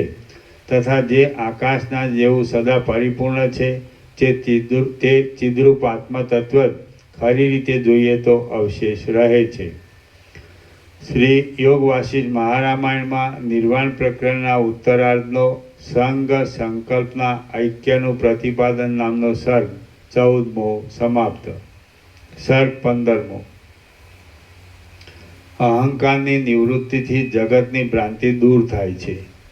આ 15મા સર્ગમાં અહંકાર જ જગતરૂપ ભ્રાંતિના બીજ રૂપે કહેવાશે અને એ અહંકારને નિવૃત્ત કરી દેવાથી જગતરૂપી ભ્રાંતિ પણ નિવૃત્ત થઈ જતા શુદ્ધ આત્મા જ શેષ રહે, એટલે કૃતાર્થપણું પ્રાપ્ત થાય તે જણાવવામાં આવશે. ભૂષુંડ બોલ્યો, જેમ ત્રસરેણુની અંદર રહેલા ઇન્દ્રને એક ત્રસરેણુમાં પણ જગત દેખાતું હતું, તેવી જ રીતે જ્યાં અહંકાર હોય ત્યાં જગત તો પ્રથમ જ તૈયાર થઈ આવી ઊભું રહે છે. ભ્રાંતિ વડે જ આકાશની અંદર દેખાતા અનેક રંગોની પેઠે માત્ર અજ્ઞાનને લીધે અનુભવમાં આવતી આ જગત સંબંધી ભ્રાંતિનું પહેલું મૂળ તપાસવા બેસીએ તો અહંભાવ જ કહી શકાય છે, કે જે હું કંઈક અમુક રૂપ છું એમ માની બેસે છે. વાસનારૂપી રસથી સિંચાયેલા અહંકારરૂપી બીજના કણમાંથી જ બ્રહ્મરૂપી પર્વતની અંદર આકાશ અવ્યાકૃત રૂપ, જંગલમાં તારાઓરૂપી પુષ્પ સમૂહને ધારણ કરનારો, વાદળા, ઝાકળ, જંગલ વગેરેથી ઢંકાયેલા પર્વતોરૂપી પાંદડાવાળું, ગંગા આદિ ઉત્તમ નદીઓરૂપી રેસાઓના સમૂહને ધારણ કરી રહેલ અને વાસનાઓ જેમાં દ્રઢ બીજરૂપે રહેલ છે એવા ભોગોરૂપ ફળોવાળું આ ત્રિલોકીરૂપી વૃક્ષ પેદા થાય છે. આ જગત અહંકારરૂપી જળનો ચેતન તત્વના ચમત્કારરૂપ, વિષય સંબંધી સુખોરૂપી તારાઓરૂપ જળબિંદુઓથી વૃષ્ટિઓને ધારણ કરી રહેલો, વાસનાઓના ફેલાવારૂપી પ્રવાહવાળો, આકાશરૂપી અનંત પેટાળવાળી મોટી ખાઈઓવાળો, આપત્તિઓ અને સંપત્તિઓરૂપી મોટી ઘુમરીઓવાળો, નાના પ્રકારના પર્વતોરૂપી તરંગોથી શોભતો, ત્રિલોકીના મનુષ્યરૂપી ચિત્રના જેવી પ્રકટ થતી રેખાઓવાળો, ચપળ સૂર્યચંદ્ર વગેરેના પ્રકાશરૂપી કિરણોને ધારણ કરનારો, બ્રહ્માંડોરૂપી અનેક પરપોટાને પ્રકટ કરનારો, પાટની પેઠે મોક્ષ દ્વારને રોકી રાખનારા, મોહરૂપી સેતુ વડે વૃદ્ધિ પામનારો, દ્રઢ રીતે બંધાઈ રહેલા પૃથ્વીલોકરૂપી સમુદ્ર ફીણના પિંડને ધારણ કરી રહેલો, અનેક જીવોરૂપી જળ કાગડાવાળો, જીવોના વિચિત્ર પ્રકારના ત્વરાથી ઊંચે નીચે અને આડાઅવળા ભ્રમણો થવાથી ઉછળવાનો અને સમી જવાનો દેખાવ આપતો તથા જરા, મરણ, મોહ આદિ અનેક લોઢાના ચમત્કારવાળો, ઉત્પન્ન થતા તરત ક્ષણ માત્રમાં જ નાશ થઈ જનારા અનેક દેહ આદિ બિંદુઓના સમૂહથી ખીચોખીચ ભરેલો એક જાતનો વિલાસ જ છે એમ કહી શકાય છે. જગત અહંભાવરૂપી પવનનું સ્ફુરણ જ છે એમ તમે સમજો. જગત અહંભાવરૂપી પવનનું સ્ફુરણ જ છે એમ તમે સમજો. તેમ અહંકારરૂપી કમળના સુગંધરૂપ જ આ જગત છે એમ પણ સમજી રાખો. જેમ પવન અને તેની ગતિ જુદા નથી, તેમ જળ અને તેનો પ્રવાહ જુદા નથી, અને જેમ અગ્નિ તથા ગરમી જુદા નથી, તે રીતે અહંભાવ અને જગત એ બંને જુદા નથી. અહંકારની અંદર જગત રહેલ છે અને જગતની અંદર અહંકાર રહ્યો છે. એ બંને એકબીજામાં પરોવાયેલા છે, એકબીજાથી ઉત્પન્ન થવાના સ્વભાવવાળા છે અને એકબીજાને આધીન સ્થિતિવાળા છે. એટલે કે આધાર આધેય ભાવની રીતે પરસ્પર થઈ રહેલ છે. જે રીતે ચિત્રને જળ વડે ધોઈ નંખાય, તે રીતે અહંભાવ કે જે જગતના બીજરૂપ છે તેને જે પુરુષ જ્ઞાન વડે સંકલ્પનું સ્ફુરણ જ ન થવા દેતા જો ધોઈ નાખે તો તેણે જગતરૂપી મેલ ધોઈ નાખ્યો એમ સમજવું. હા, એ બંને એકબીજામાં પરોવાયેલા છે, એકબીજામાંથી ઉત્પન્ન થવાના સ્વભાવવાળા છે અને એકબીજાને આધીન સ્થિતિવાળા છે. એટલે કે આધાર આધેય ભાવની પેઠે પરસ્પર થઈ રહેલ છે. જે રીતે ચિત્રને જળ વડે ધોઈ નંખાય, તે રીતે અહંભાવ કે જે જગતના બીજરૂપ છે તેને જે પુરુષ જ્ઞાન વડે સંકલ્પનું સ્ફુરણ જ ન થવા દેતા જો ધોઈ નાખે તો તેણે જગતરૂપી મેલ ધોઈ નાખ્યો એમ સમજવું. જે રીતે ચિત્રને જળ વડે ધોઈ નંખાય, તે રીતે અહંભાવ કે જે જગતના બીજરૂપ છે તેને જે પુરુષ જ્ઞાન વડે સંકલ્પનું સ્ફુરણ જ ન થવા દેતા જો ધોઈ નાખે તો તેણે જગતરૂપી મેલ ધોઈ નાખ્યો એમ સમજવું.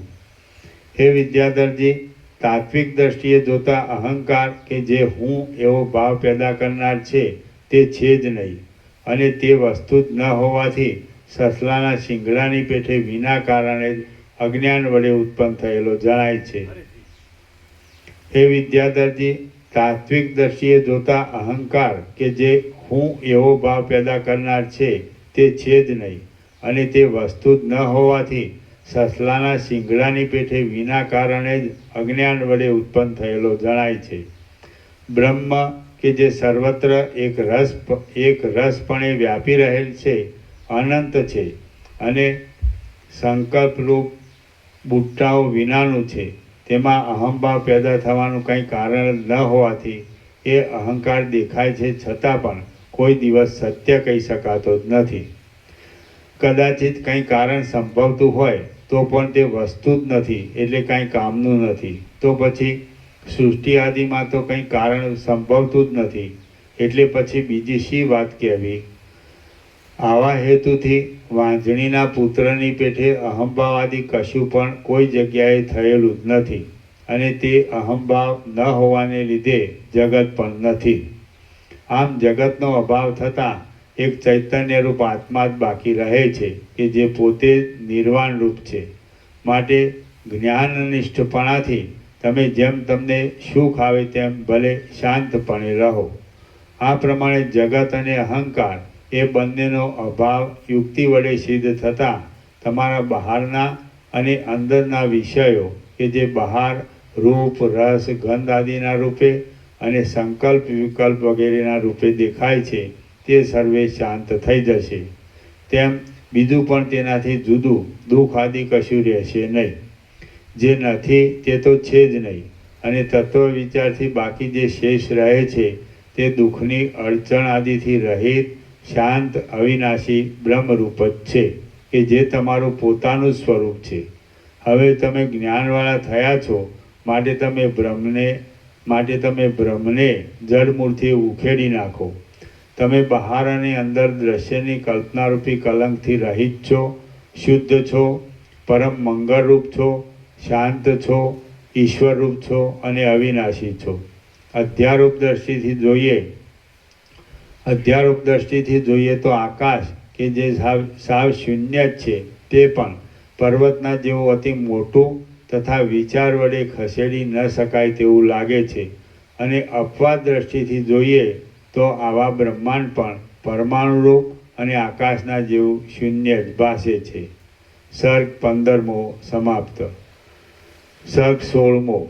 વિદ્યાધરને સમાધિ લાભ અને નિરહંકારતાની પ્રશંસા.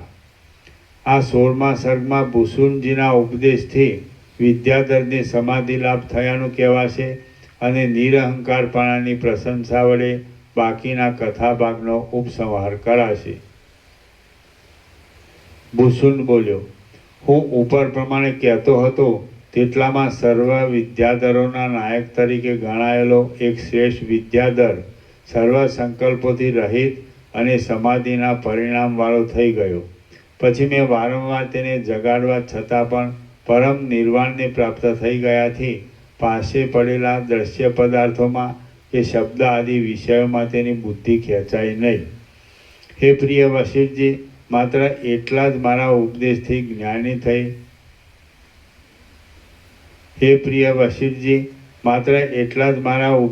જ્ઞાની થઈ એ વિદ્યાધર પરમ પદને પ્રાપ્ત થઈ ગયો. તેને માટે વિશેષ યત્ન કરવો પડ્યો નહીં. વશિષ્ઠ બોલ્યા. એના નીચે ટિપ્પણી છે. અહીં ભૂષુંડજીની સાથેના પ્રસંગને વચમાં જ રાખી વશિષ્ઠજી પ્રસંગ ઉપર આવી ગયા છે તેમ સમજી લેવું. વશિષ્ઠ બોલ્યા, હે રામચંદ્રજી, એટલા માટે જ મેં કહ્યું છે કે જો ચિત્ત શુદ્ધ હોય તો તેમાં આપેલો ઉપદેશ જળમાં જેમ તેલનું બિંદુ ચોતરફ ફેલાઈ જાય તે રીતે ચોતરફ ફેલાઈ જાય છે. તમે કે જે શુદ્ધ ચૈતન્યરૂપ છો તેમાં વળી અંદર હું એવો જુદો અહંકારનો અંશ છે જ નહીં. માટે મિથ્યા અહંકારની તમે ભાવના જ ન કરો, એથી તમને પરમ શાંતિ પ્રાપ્ત થશે.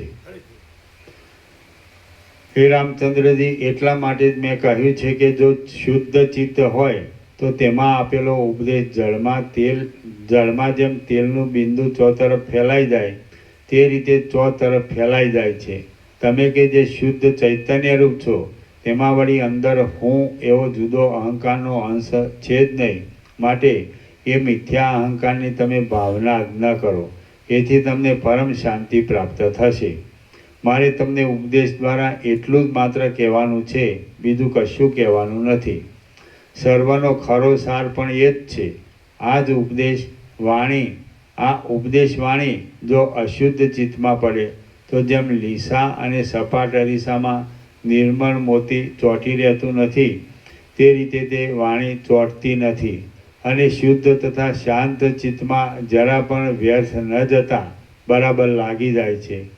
જેમ સૂર્યકાંત મણિ આજ્ઞાકાચ, જેમ સૂર્યકાંત મણિની અંદર સૂર્યના કિરણો પ્રવેશ કરી અગ્નિ ઉત્પન્ન કરે તેમ એ ઉપદેશવાણી શુદ્ધ ચિત્તની અંદર પ્રવેશ કરી મોહરૂપી અરણ્યને બાળી નાખનારી વિચાર એવા નામની અગ્નિશિખાને પેદા કરે છે.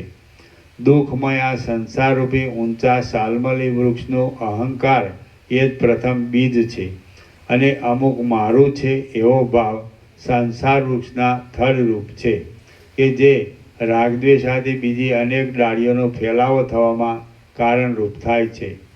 પ્રથમ તો બીજની પેઠે હું એવો ભાવ પેદા થાય છે.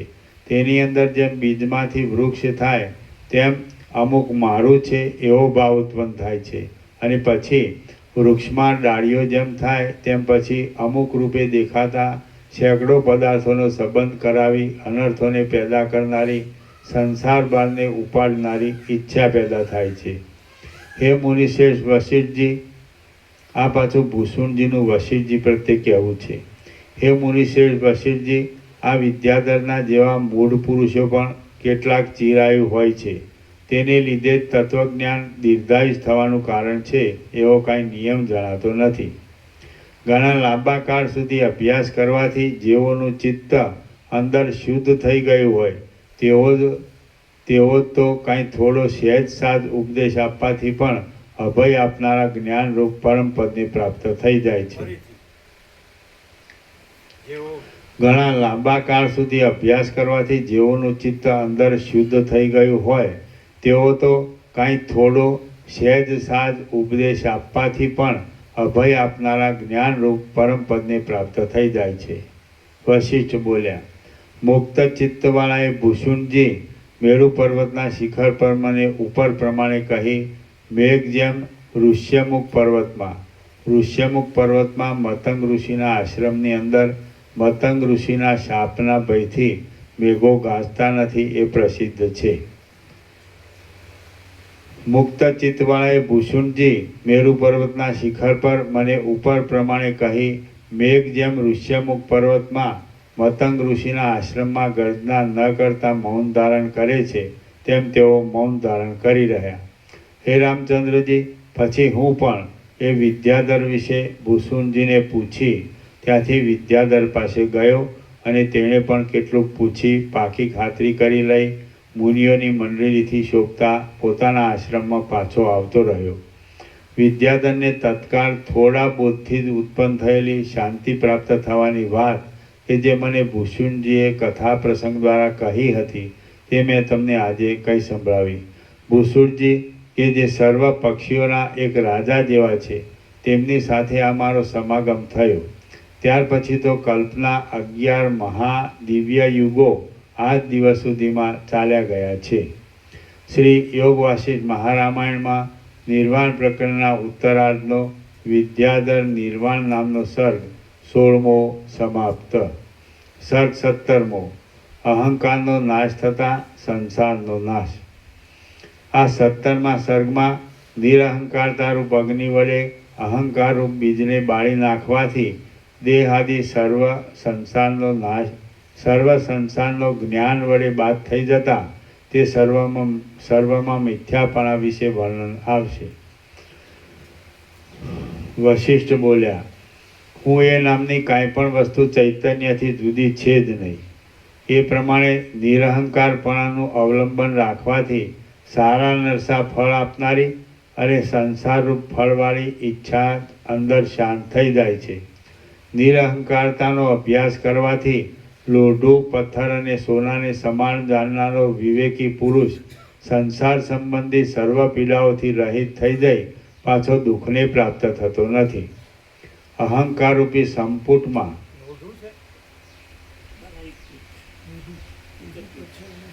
લોઢું, પથ્થર અને સોનાને લોઢું ન હોવું જોઈએ. ઢેફું હોય છે, ઢેફું, માટીનું ઢેફું. સમરોષ્ટાસમાં કાંચન, માટીનું ઢેફું, પથ્થર અને સોનું.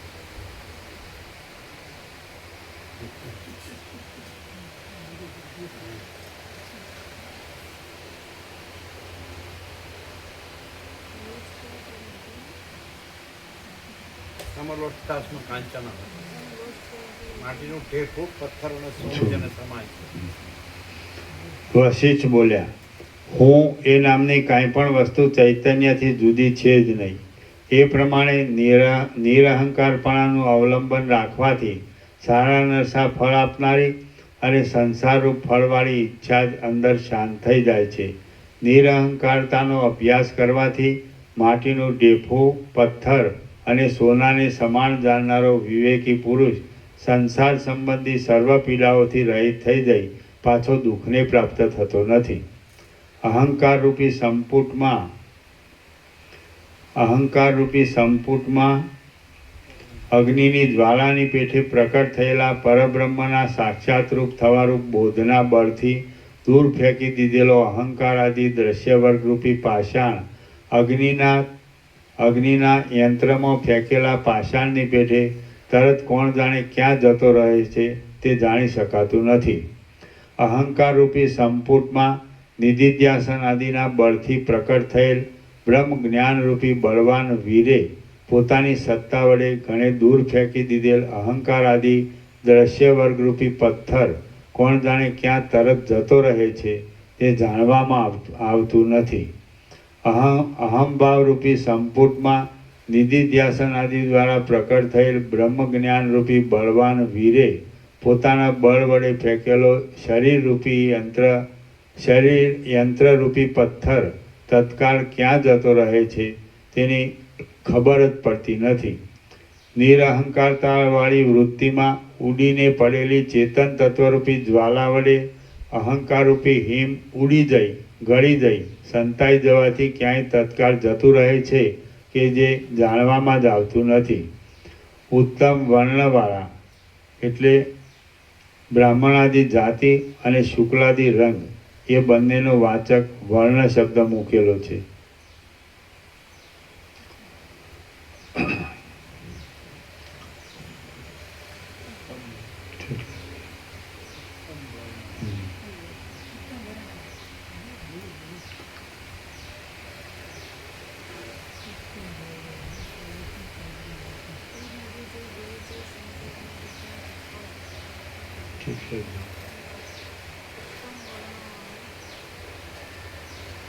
ઉત્તમ વર્ણવાળા શરીરરૂપી પાંદડામાંથી અહંકારરૂપી રસ કે જે તેની અંદર પાછો રહેલો છે તે અહંકારથી રહિત શુદ્ધ ચૈતન્ય તત્વરૂપ જ્વાળા લાગતા તરત જ કોણ જાણે ક્યાં ચાલ્યો જાય છે તે વિશે પાછું કશું જણાતું નથી.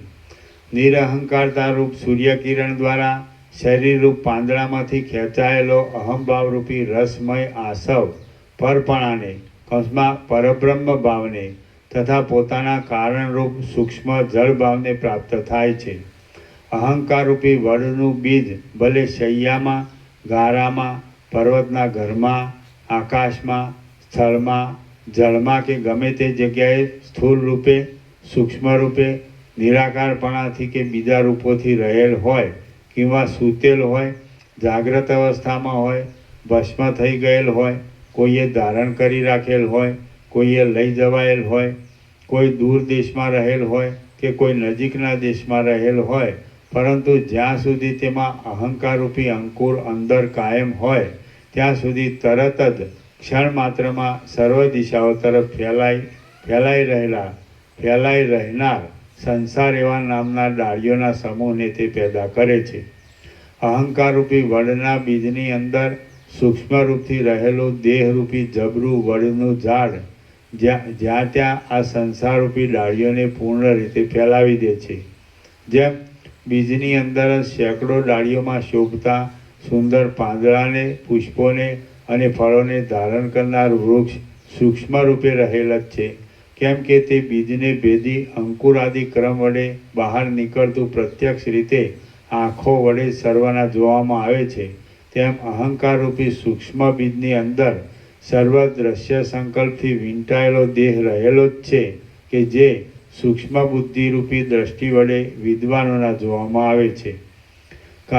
કથા સાંભળવી વગેરે વિચારો વડે તત્વજ્ઞાન થઈ જવાથી ચિદાકાશરૂપી પોતાના સ્વરૂપમાં સ્થિતિને પ્રાપ્ત થયેલા દેહ હોવા છતાં તેમાં અહંતારૂપ આનંદ સર્વથી ઊંચા પરમપદમાં સ્થિર થઈ રહેલા પુરુષની જીવનમુક્ત દશામાં કે વિદેહમુક્ત દશામાં જ્ઞાનરૂપી મહાબળવાન અગ્નિ વડે મૂંઝાઈ ગયેલા અહંભાવરૂપી બીજના અંકુરના ભાગમાંથી તે બીજ હોવા છતાં અંકુર વગેરે કાર્ય ઉત્પન્ન કરવામાં અશક્તપણાને લીધે નહીં જેવું જ હોવાથી પછી આ સંસારરૂપી વૃક્ષ ઉત્પન્ન જ થતું નથી. કથા સાંભળવી વગેરે વિચારો વડે તત્વજ્ઞાન થઈ જવાથી ચિદાકાશરૂપી પોતાના સ્વરૂપમાં સ્થિતિને પ્રાપ્ત થયેલા દેહ હોવા છતાં તેમાં અહંતારૂપ આનંદ સર્વ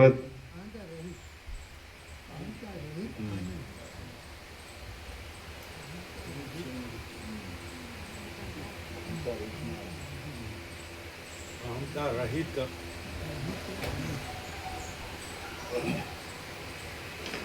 કથા સાંભળવી વગેરે વિચારો વડે તત્વજ્ઞાન થઈ જવાથી ચિદાકાશરૂપી પોતાના સ્વરૂપમાં સ્થિતિને પ્રાપ્ત થયેલા દેહ હોવા છતાં તેમાં અહંતા રહિત આનંદ સર્વથી ઊંચા પરમપદમાં સ્થિર થઈ રહેલા પુરુષની જીવનમુક્ત દશામાં કે વિદેહમુક્ત દશામાં જ્ઞાનરૂપી મહાબળવાન અગ્નિ વડે પૂંજાઈ ગયેલા અહમભાવરૂપી બીજના અંકુરના ભાગમાંથી તે બીજ હોવા છતાં અંકુર વગેરે કાર્ય ઉત્પન્ન કરવામાં અશક્તપણાને લીધે નહીં જેવું જ હોવાથી પછી આ સંસારરૂપી વૃક્ષ ઉત્પન્ન થતું નથી.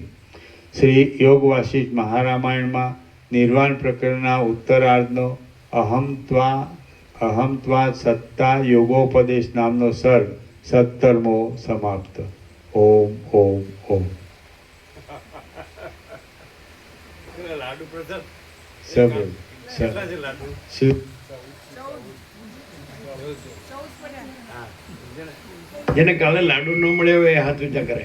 જેને કાલે લાડુ ન મળે હવે હાથ ઊંચા કરે. જોઈ લે 14 જણ હોય તો એક એક આપી દે. હા નથી મળ્યા 14 જણ. હા બરાબર. કેટલા જોઈ લો, ગણી લો, હાથ ઊંચા કરો.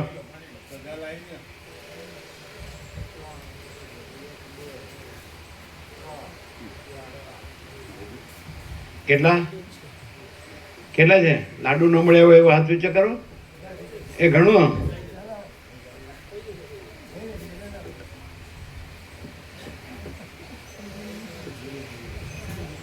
આનંદ મંગળ. બ્રહ્મ કૃપા હે કેવલમ. ઓમ ઓમ ઓમ. આનંદ મંગળ. કાકા પ્રભુ બાકી હશે ને? આનંદ પ્રભુ બાકી હશે. એ લોકોને ગણ્યા કેટલા થયા? હા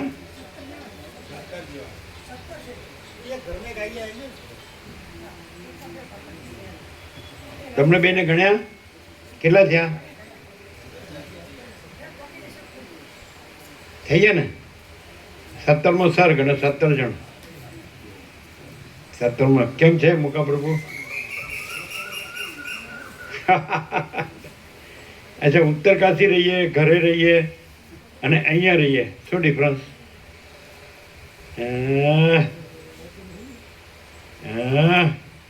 સાચે સાચું કયો.